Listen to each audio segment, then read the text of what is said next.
Hello, welcome to HITC Sport, and yeah, look at that title. Right now, you're probably all looking at the bottle of milk that you just poured into your morning bowl of Cocoa Pops, wondering if the supermarkets had spiked it with the ear medicine for your dog. Listen, don't adjust the items in your fridge. Your eyesight is fine, okay? But yes, Everton are apparently interested in appointing Steven Gerrard. Two mortal enemies like that. Do the owners not understand that relationship? It's like Harry Potter inviting Voldemort for a picnic. It's like Barack Obama adding Donald Trump on Facebook. It's like Big Sam deciding to befriend a stick of broccoli. I mean, I'm pretty sure the only vegetables he eats are by accident. Or at the very least, he first needs to coat them in about 3 layers of ketchup and sugar. Listen, I'll touch on my Carlo Ancelotti for Real Madrid. It's a laughable appointment, but Stevie G to Goodison Park? The owners do realise who he is, right? Do they just think he's a nameless young British coach doing well at Rangers who just happens to already have a house in Liverpool? No. He's literally the face of your most hated rivals across Stanley Park. He's a man who literally lives and breathes Liverpool Football Club, while Everton are a fan base who have probably abused him more than any other in his life. I guarantee you, if Stevie G takes a nice daytime stroll across Merseyside tomorrow, he'll have at least 2 fat Evertonians reminding him of his slip. Go on, Stevie, try and order a pint in an Everton pub at match day. He'll probably leave the place with about 6 different rum and cokes drenching his suit, and probably get slapped in the face by one of those hamburgers from a van. You know, the ones so undercooked that you can probably still have a conversation with the cow. There is no reality on earth that would ever make sense for Gerrard to jeopardise his Anfield legacy with a move to Everton. By the way, lads, try and hit 500,000 subscribers as soon as possible. For those of you not subscribed, this is me talking to you, alright? Smash that big fat red button or you'll have the itch to do it all day. Either that or you've just got genital warts. But anyway, back into the video.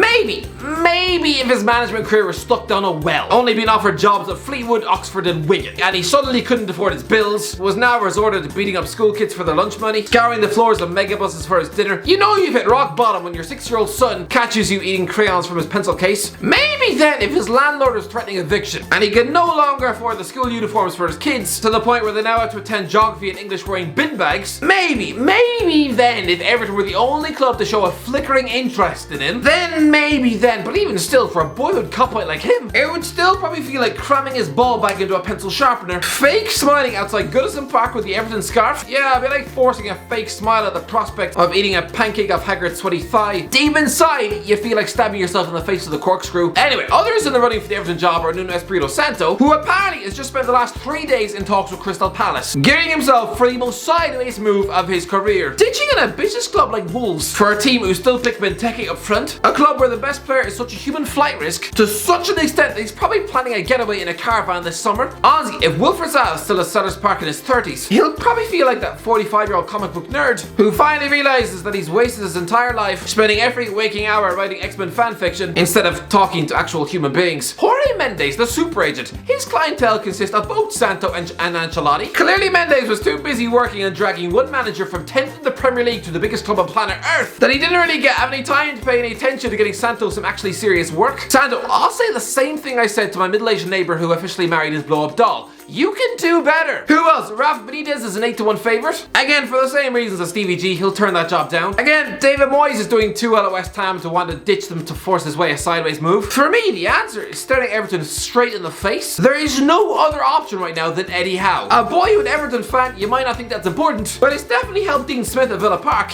It's important to have a connection. Listen, Howe is a brilliant coach with a superb ball-playing philosophy. Stop going for the pasted big names to make yourself look good. Just bring in the low-key, no-frills Howe, and I promise you, he will have this Everton squad qualifying for Europe. Just that. Maybe they'll put him in charge of transfers. Good Christ, giving him Everton's transfer kitty, it'd be like giving a recovering drug addict a Christmas present filled with smack. Give it 48 hours and he'll be living under a bridge. With Everton's money and Howe's track record in the transfer market, he'll probably then make Nathan Ake the most expensive defender of all time, and maybe stick in a £50 million bid for Dominic Solanke. He's a top coach, but trusting him with money is a bit like trusting Marcos Alonso behind the wheel of a car. Anyway, Real Madrid are living in the past. Offering a job to Carlo Ancelotti based on what he's done in the past, it'd be like a budding young schoolgirl wanting to marry Robert De Niro based on the fact he had a six-pack in 1963. Yeah, nowadays he looks like someone who smells of sour buttermilk. Listen, Carlo Ancelotti was a world-class manager, yes. Lance Armstrong was a respected cycling great. Ellen DeGeneres was the most lovable chat show host on TV. But things change, and we know now that she seems to have the personality of a menstruating dictator. Good Christ, next season's El Clasico is going to feature 2 coaches who finished mid-table with Everton. And the madness doesn't stop there. Belgium have handed arguably the most talented group of European footballers in history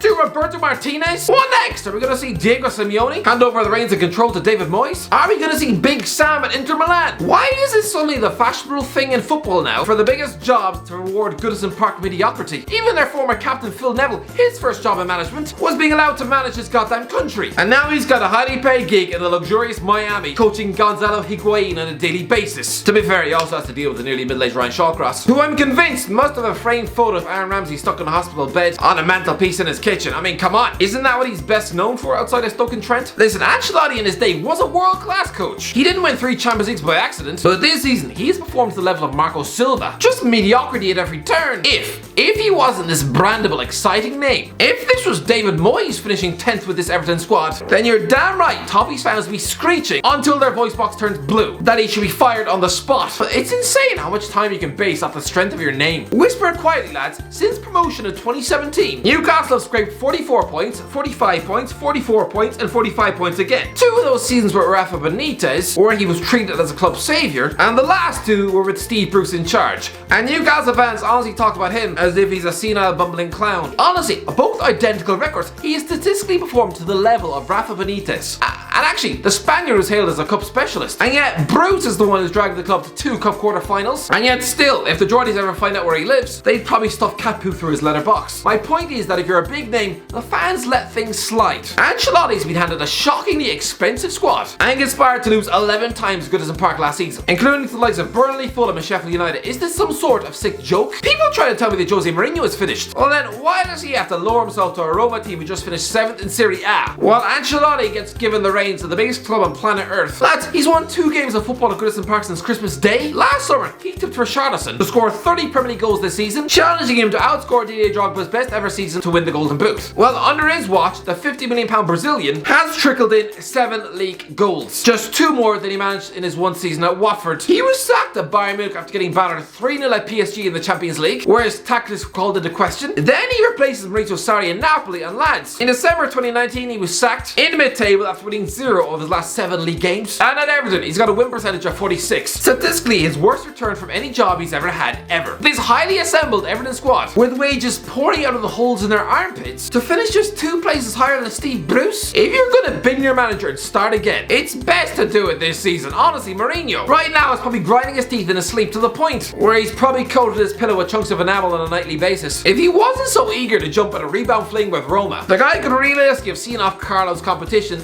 to get a return to the Bernabeu. Who else? Antonio Conte. He's free and single. He is literally where Jose was 10 years ago. A Premier League and FA Cup winner with Chelsea, just steered Inter Milan to an unlikely Serie A title, shocking the fact he started Juventus' period of decade-long dominance with 3 consecutive Serie A titles. By the way, let's not forget he took over Juventus when they just finished 7th in Serie A and reeling from a Europa League campaign where they failed to win any of their 6 group games. This is a man who turned stale pieces of muesli in the form of both Victor Moses and Marcos Alonso into Premier League winning wing backs. He's just toppled Juventus despite picking a 35-year-old Ashley Young on the left wing nearly 40 times this season. Antonio Conte is another miracle worker, and honestly should be mentioned in the same breath as both Pep Guardiola and Jurgen Klopp. Chelsea sacking him for Maurizio Sarri doesn't get talked about enough as being an utterly laughable and disgraceful decision. Don't forget that decision cost the club nearly £30 million to do so. So to sum up, Ancelotti to Real Madrid, that club are living in the past. Trust me, he is going to be sacked within a year. Simply Everton, forget the Stevie G nonsense. Target Eddie Howe. Take advantage of the fact that his talks broke down with Celtic. He is the next Brendan Rodgers, excelling at a newly promoted club, then taking the next big step in his career to a big club at Merseyside. Give it to Howe, and then trust me, in 10 years' time, we're going to be talking about him in the same way we talk about Brendan Rodgers right now. And with that said, let me know what do you think. Let me know in the comments. If you enjoyed the video, don't forget to subscribe. And as always, talk to you in a while.